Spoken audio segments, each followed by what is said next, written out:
오늘 우리에게 주시는 하나님의 말씀은 예레미야 35장 1절에서 11절까지의 말씀입니다.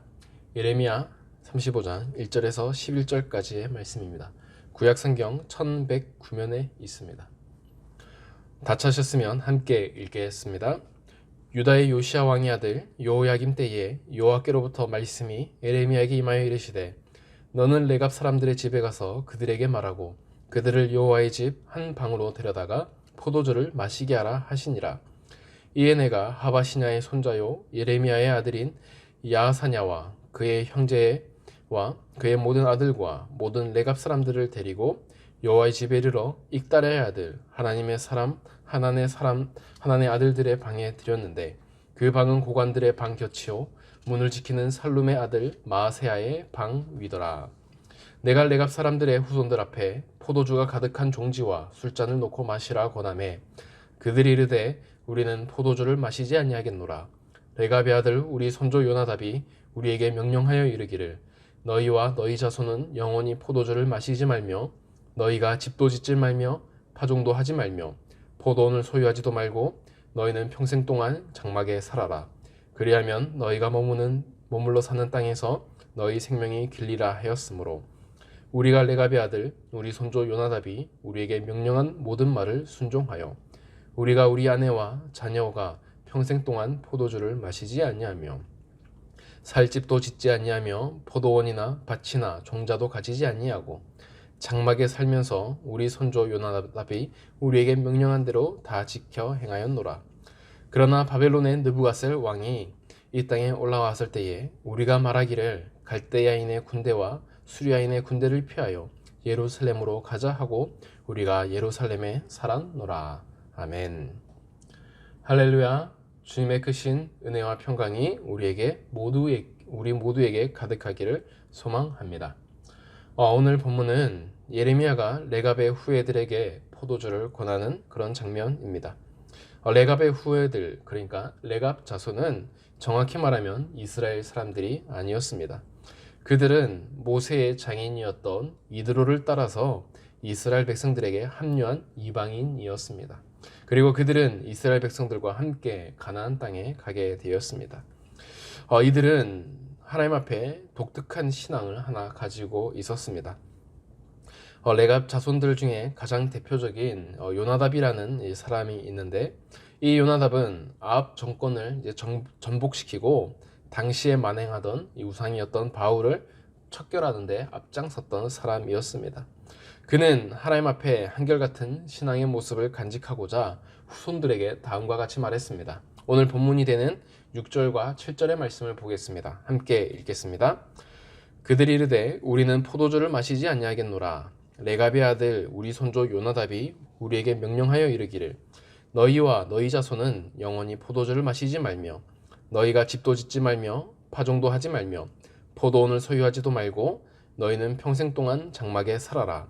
그리하면 너희가 머물러 사는 땅에서 너희 생명이 길리라 하였으므로. 아멘. 요나답은 후손들에게 절대로 포도주를 마시지 말라라고 말했습니다. 그리고 집을 짓거나 농작물을 기르는 일들을 하지 말라라고도 말했습니다. 그리고 어디서 살아야 되냐면 평생을 장막 생활에 하며 그곳에 거주하라 라고 말했습니다. 이것은 마치 이스라엘 백성들이 광야에서 장막을 치며 살아갔던 그 시절처럼 요나답은 자신의 후손들에게 이렇게 살아가라 라고 말하고 있는 것입니다. 여기서 우리는 우상 숭배 척결에 앞장섰던 이 요나답의 의도를 알 수가 있습니다.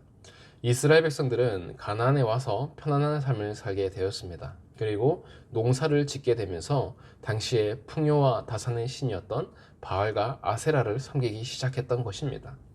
그러자 요나답은 그 이스라엘 백성들의 변질을 보고서 자신의 후손들에게 너희는 그렇게 살면 안 된다라고 말하고 있는 것입니다. 그러니까 농사를 하지 말고 집을 짓지 말고 장막 생활을 하면서 세상의 모든 것을 다 버리면서도 하나님과의 관계에는 우선순위를 두는 그런 삶을 너희들은 살라라고 요구했던 것입니다. 그리고 그들은 정말 요나답의 말처럼 자신들은 성 밖에 나와서 장막을 치면서 자신들의 공동체를 이루면서 살아가게 되었습니다. 이스라엘 백성들이 볼 때에는 이들은 독특한 습관과 독특한 신앙을 가지고 있는 사람들이었습니다. 자신의 신앙을 위해서 모든 것을 양보하고 모든 것을 포기하면서 시대에 뒤처진 삶을 자발적으로 살아가는 사람들로 이스라엘 백성들은 이 레갑 자손들을 인식했다는 것입니다.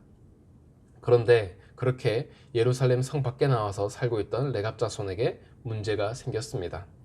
바벨론 왕이 예루살렘 성을 포위해 버린 것입니다. 그러자 더 이상 이들은 성 밖에 머무를 수가 없었습니다. 그들은 예루살렘 안의 성 안으로 들어왔었고, 그리고 자신의 어떤 주거 방식과 그리고 자신의 문화와 생김새를 그대로 보존했습니다. 그러자 이들은 이스라엘 백성들에게 금방 이슈가 되었고, 그때에 하나님의 말씀이 예레미야에게 임하기 시작했습니다. 다 같이 2절의 말씀을 보겠습니다. 함께 읽겠습니다. 너는 레갑 사람들의 집에 가서 그들에게 말하고 그들을 여호와의 집 한 방으로 데려다가 포도주를 마시게 하라 하시니라. 아멘. 하나님이 예레미야에게 이들을 성전에 초대해라 라고 말하고 있습니다. 그리고 그들에게 포도주를 권하라 라고 말합니다. 예레미야는 포도주를 마시지 않는 이들의 전통을 예레미야도 알고 있었을 것입니다. 그리고 그러나 하나님의 말씀대로 그는 성전방을 빌려서 그들에게 포도주를 구합니다. 그러자 레갑 자손들은 이렇게 말했습니다. 우리 8절에서 10절까지의 세 구절의 말씀을 보겠습니다. 함께 읽겠습니다. 우리가 레갑의 아들 우리 손주 요나답이 우리에게 명령한 모든 말을 순종하여 우리와 우리 아내와 자녀가 평생 동안 포도주를 마시지 아니하고 살집도 짓지 아니하며 포도원이나 밭이나 종자도 가지지 아니하고 장막에 살면서 우리 손주 요나답이 우리에게 명령한 대로 다 지켜 행하였노라. 아멘. 그들은 자신의 손주 요나답의 말에 순종하면서 평생도록 포도주를 마시지 아니했다라고 말하고 있습니다. 집도 짓지 않았고 농사도 짓지 않았고 광야 생활의 장막 생활을 그대로 이어 나갔다라고 말하고 있는 것입니다. 그들은 300년 가까이나 되는 그 시간들을 그 조상의 말을 지키면서 살아가게 되었습니다. 그리고 나서 지금은 전쟁으로 인해서 어쩔 수 없이 예루살렘 안에 들어와 있는 것임을 예레미야에게 밝히게 되는 것입니다. 오늘 본문을 보면 이 레갑 자손들은 하나님의 교제를 우선시하면서 또 하나님의 말씀을 따라 살기 위해서 삶이 주는 안락함과 유익함을 버렸던 것을 볼 수가 있습니다. 그들은 지금 예루살렘 성 안에 들어오는 처지가 되었지만 백성들에게 자신의 삶들을 보여주면서 하나님의 말씀을 따라 살아가는 사람들은 어떠한지, 그리고 하나님의 말씀을 따라가는 사람들이 실제로 존재함을 그들의 모습으로, 그들의 삶으로 보여주고 있는 것입니다. 지금 예루살렘에 있는 백성들은 하나님의 말씀을 따라 살아가지 아니했습니다. 그래서 그들은 하나님의 심판을 받게 되었고 예루살렘의 멸망을 기다리는 처지가 되었습니다. 바벨론의 포로 속에서 전쟁의 어두움이 찾아오고 있었던 것입니다. 그들은 그들의 죄악으로 인해서 심판대 앞에 섰을 때에 하나님은 레갑 자손들을 그들 앞에 보여주고 있습니다. 그러면서 하나님을 믿고 살아가는 사람들, 그리고 하나님을 위해 살아가는 사람들, 하나님을 위해 모든 것을 포기한 사람들이 바로 이 시대에도 존재함을 당시 예루살렘 백성들에게 간접적으로 보여주고 있는 것입니다. 사랑하는 성도 여러분, 오늘 본문은 우리에게 한 가지 중요한 말씀을 가르쳐 주고 있습니다. 세상 사람들은 지금도 하나님을 따라 살아가는 사람이 있냐며 조롱하고 또한 비난을 하기도 합니다. 그리고 우리를 향하여서 시대에 뒤처진 사람들, 그리고 시대와 구별된, 그리고 시대와 별개로 살아가는 그런 사람들로 취급할 때가 있습니다. 하지만 하나님은 그 가운데서도 한 가지 말씀하고 있는 것입니다. 바로 이 시대에도 하나님의 말씀을 따라 살아가는 사람이 있음을 하나님은 전해주고 싶은 것입니다. 오늘 레갑 자손들이 바로 그러한 역할을 했었습니다. 그들은 손주의 말을 따라 살아갈 때에 그들에게 고통이 따라왔습니다. 그럼에도 그들은 하나님 중심적인 그런 삶을 살아가게 되었습니다.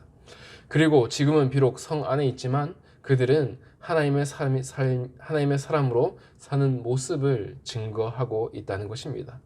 지금 우리도 현대 문명 안에 살아가고 있습니다. 우리는 지금 성 안에 있는 삶을 살아가고 있습니다. 하지만 하나님은 우리에게 예루살렘 백성들처럼 사는 것이 아니라 바로 성 안에서 하나님처럼 살아가는 방법을, 그리고 하나님의 말씀을 따라 살아가는 방법을 우리에게 요구하고 있는 것입니다.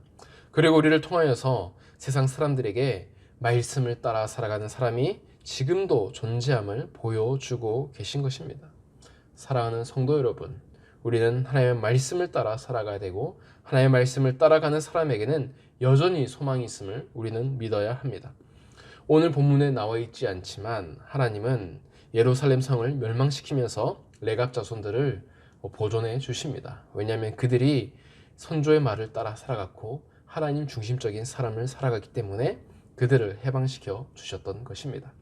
하나님은 자신을 위해 살아가는 사람들을 절대로 실망시키고 내버려 두지 않으십니다.